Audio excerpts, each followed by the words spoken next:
पुरुषोत्तम मास महात्म्य कथा अध्याय 13।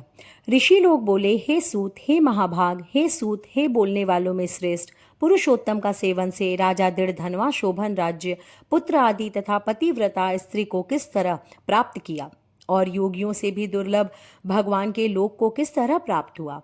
हे तात, आपके मुख कमल से बार बार कथा सार सुनने वाले हम लोगों को अमृत पान करने वालों के समान कथा अमृत पान से तृप्ति नहीं होती है। इस कारण से इस पुरातन इतिहास को विस्तार पूर्वक कहिए। हमारे भाग्य के बल से ही ब्रह्मा ने आपको दिखलाया है।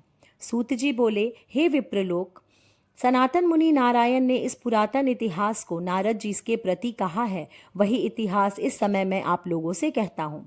मैंने जैसा गुरु के मुख से राजा दृढ़ धनवा का पापनाशक चरित्र पढ़ा है, उसको सब मुनि श्रवण करें।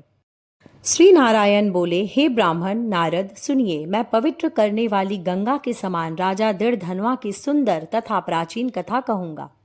है देश का रक्षक, श्रीमान बुद्धिमान तथा सत्य पराक्रमी चित्रधर्मा नाम का राजा था। उसको दृढ़ धनवा नाम से प्रसिद्ध अति तेजस्वी सब गुणों से युक्त सत्य बोलने वाला धर्मात्मा और पवित्र आचरण करने वाला पुत्र हुआ। कान तक लंबे नेत्र वाला, चौड़ी छाती वाला, बड़ी भुजा वाला, महातेजस्वी वह राजा दृढ़ धनवा प्रशस्त गुण समूहों के साथ साथ बढ़ता गया। वह चतुर राजा दृढ़ धनवा प्रसन्नता के साथ गुरु के मुख से एक बार कहने मात्र से पूर्व में पढ़े हुए के समान व्याकरण आदि 6 अंगों के साथ 4 वेदों का अध्ययन कर गुरु को दक्षिणा देकर और विधि पूर्वक उनकी पूजा कर बुद्धिमान राजा गुरु की आज्ञा से पिता चित्रधर्मा के पूर को गया।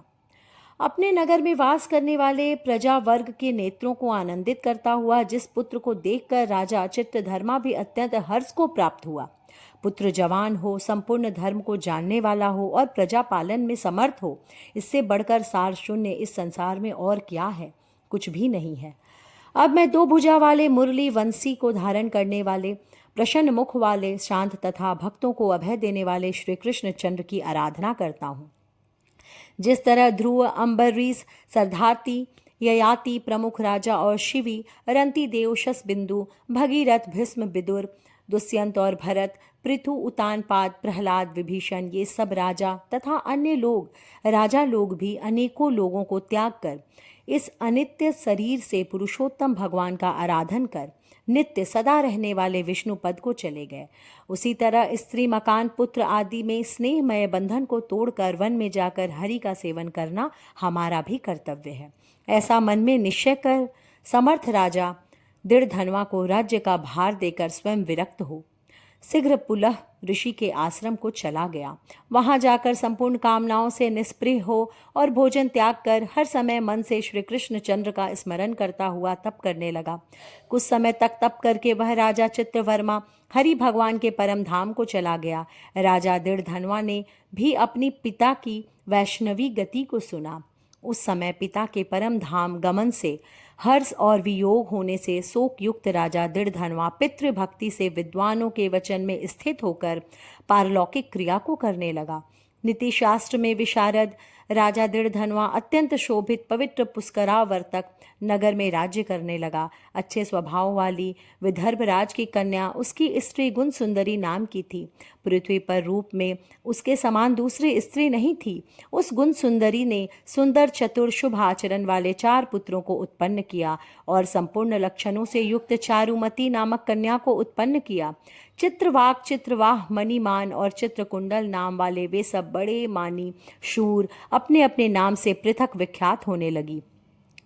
राजा दृढ़ धनवा सर्वगुणी, प्रसिद्ध, शांत, दान, दृढ़ प्रतिज्ञ, रूपवान, गुणवान, वीर, श्रीमान, स्वभाव से सुंदर, 4 वेद और व्याकरण आदि 6 अंगों को जानने वाला, वाग्मी, धनुर्विद्या में निपुण, अरिष्ट वर्ग को जीतने वाला और शत्रु समुदाय का नाश करने वाला, क्षमा में पृथ्वी के समान, गंभीरता में समुद्र के समान, समता में पितामह के समान, प्रसन्नता में शंकर के समान, एक पत्नी का व्रत करने वाला, दूसरा श्री रामचंद्र के समान, अत्यंत उग्र पराक्रमशाली, दूसरे कार्तवीर के समान था। नारायण बोले, एक समय रात्रि में शयन किए हुए उस राजा दृढ़धनवा को चिंता हुई कि अहो, यह वैभव किस महान पुण्य के कारण हमें प्राप्त हुआ है। न तो मैंने तप किया, न तो दान दिया, न तो कहीं पर कुछ हवन ही किया। मैं इस भाग्योदय का कारण किससे पूछूं। इस प्रकार चिंता करते ही राजा दृढ़धनवा की रात्रि बीत गई। प्रातःकाल ब्रह्म मुहूर्त में उठकर विधि पूर्वक स्नान कर उदय को प्राप्त सूर्य नारायण का उपस्थान कर भगवान की कला की पूजा कर अर्थात देव मंदिरों में जाकर देवता का पूजन कर ब्राह्मणों को दान देकर तथा नमस्कार करके घोड़े पर सवार हो गया। उसके बाद शिकार खेलने की इच्छा से शीघ्र वन को गया। वहां पर बहुत से मृग, वराह, सिंह और गवयों का शिकार किया। उसी समय राजा दृढ़धनवा के बाण से घायल होकर कोई मृग बाण सहित शीघ्र एक वन से दूसरे वन को चला गया। रुधिर गिरे हुए मार्ग से राजा भी मृग के पीछे गया, परंतु मृग कहीं झाड़ी में छिप गया और राजा उस वन में उसे खोजता ही रह गया। प्यास से व्याकुल उस राजा ने समुद्र के समान एक तालाब को देखा। वहां जल्दी से जाकर पानी पीकर तीर पर चला आया। वहां घनी छाया वाले एक विशाल वट वृक्ष को देखा। उस वृक्ष की जटा में घोड़े को बांधकर राजा वहीं बैठ गया। उसी समय वहां पर कोई एक परम सुंदर सुग्गा राजा को मोहित करने वाली तुलना रहित मनुष्य वाणी को बोलता हुआ आया।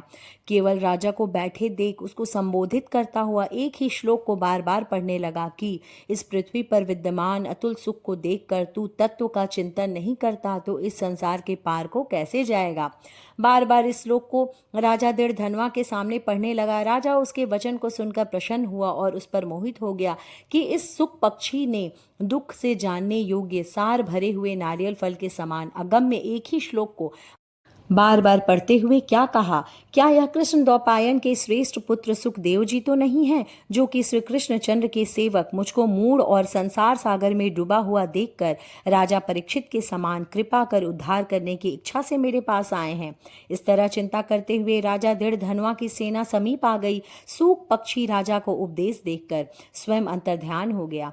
उस सुख पक्षी के कारण उसके वचन को स्मरण करता हुआ राजा अपने पूर्व में आकर बुलाने पर भी नहीं बोलता है और निद्रा रहित हो उसने भोजन को भी त्याग दिया था। तब एकांत में उसकी रानी ने आकर राजा से पूछा। गुण सुंदरी बोली, हे पुरुषों में श्रेष्ठ, यह मन में मलिनता क्यों हुई। हे भोपाल, पृथ्वी के रक्षक, उठिए उठिए, भोगों को भोगिए और वचन बोलिए। देवताओं से भी दुख को जानने योग्य उस सुख पक्षी के सत्य वचन का स्मरण करता हुआ रानी गुण सुंदरी के प्रार्थना करने पर भी राजा दृढ़धनवा कुछ नहीं बोला। पति के दुख से अत्यंत पीड़ित वह रानी भी दीर्घ श्वास लेकर अपने स्वामी की चिंता के उत्कट कारण को नहीं जान सकी।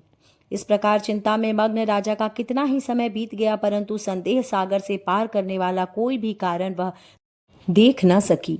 नारद जी बोले, हे मुने, इस तरह चिंता को करते हुए पृथ्वीपति राजा दृढ़धनवा का क्या हुआ सो आप कहें, क्योंकि हे मुने, निर्मल वैष्णव चरित्र थोड़ा भी यदि सुना जाए तो पापों का नाश हो जाता है। इस प्रकार पुरुषोत्तम मास के महात्म्य में 13वां अध्याय संपन्न हुआ। बोलो श्री हरि, श्री राधे राधे।